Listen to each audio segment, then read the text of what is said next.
Qui dit première moto hybride au monde, dit première moto où tu peux choisir de rouler soit uniquement avec le moteur thermique, soit uniquement avec le moteur électrique. Donc aujourd'hui, on va voir combien d'autonomie a le moteur électrique. Il est annoncé, j'avais vu, pour environ 10-12 km. Le but, c'est d'être en situation réelle. On est dans Nice et je vais rouler jusqu'à ce que je n'ai plus de batterie. La batterie est full, le trip est à 0, le mode électrique est activé et c'est parti.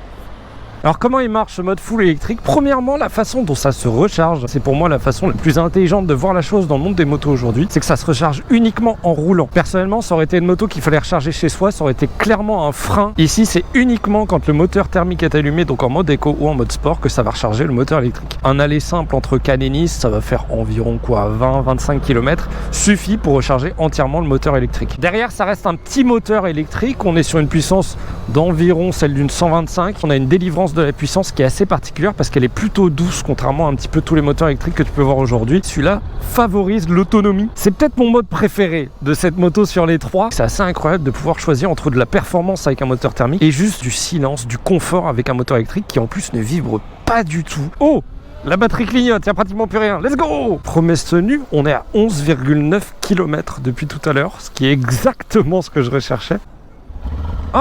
Ah bah c'est la fin. Là ça veut dire il n'y a plus rien du tout frérot, on rallume le moteur, sinon ça veut dire que tu vas tomber en panne. 12 km 300 en mode full électrique.